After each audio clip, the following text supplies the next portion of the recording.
एक ऐसी पेंटिंग जिसकी कीमत लगी 167 करोड़ रुपए। सवाल है, क्या हम रंग खरीद रहे हैं या पूरी संस्कृति? क्या इतनी बड़ी कीमत सिर्फ कैनवस की है या उस सोच की जिसने भारत को खुद को देखने का एक नया तरीका दिया? आज हम जानेंगे इस पेंटिंग की कहानी और उससे भी बड़ी बात, उस कलाकार की सोच। हाल ही में यह पेंटिंग 167.20 करोड़ रुपए में नीलाम हुई। इस पेंटिंग का नाम है यशोदा और कृष्ण, एक माँ और उसकी गोद में बच्चा।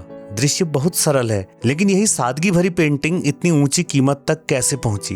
तो ये पेंटिंग बनाई थी राजा रवि वर्मा ने। तो चलिए सबसे पहले जानते हैं कि राजा रवि वर्मा कौन थे। राजा रवि वर्मा को अक्सर आधुनिक भारतीय कला का जनक कहा जाता है। उनकी खासियत यह थी कि उन्होंने यूरोप की ऑयल पेंटिंग टेक्निक और भारत की पौराणिक कथाओं को एक साथ जोड़ा।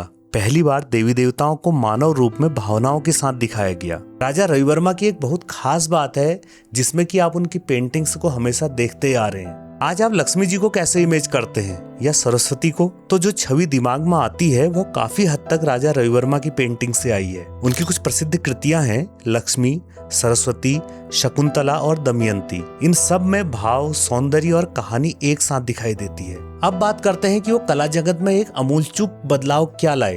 पहले कला राजमहलों तक सीमित थी, लेकिन रवि वर्मा ने लिथोग्राफ पेंटिंग शुरू की, अपनी पेंटिंग की कॉपीज बनवाई और आम लोगों तक इसे पहुंचाया। यानी उन्होंने आर्ट को एलिट नहीं रहने दिया, उसे जन जन तक पहुंचा दिया। तो अब वापस आते हैं 167 करोड़ की पेंटिंग पे।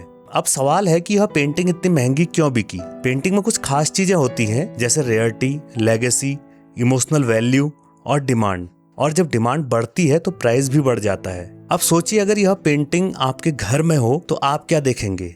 एक माँ और बच्चा, या बचपन की याद, या अपनी माँ का प्यार? यही आर्ट का जादू है। हर व्यक्ति उसी पेंटिंग में अपनी कहानी देखता है। कला सिर्फ कलाकारों के लिए नहीं होती, हर इंसान किसी न किसी रूप में क्रिएटिव होता है। और कला हमें सिखाती है अपनी जड़ों से जुड़ना, परंपरा को नया रूप देना और अपनी कला को लोगों तक पहुंचाना। यानी सृजन सिर्फ बनाना नहीं, जुड़ना है। ये पेंटिंग जो आपने देखी, ये सिर्फ एक आर्ट वर्क नहीं है, यह उस सोच की कीमत है जिसने भारत को खुद को देखने का नया तरीका दिया। राजा रवि वर्मा ने सिर्फ चित्र नहीं बनाए, उन्होंने हमारी कल्पना को आकार दिया। और इसीलिए शायद कुछ पेंटिंग्स नीलामी में नहीं, इतिहास में बिकती है। तो आपके अनुसार किसी भी पेंटिंग की असली कीमत क्या होती है?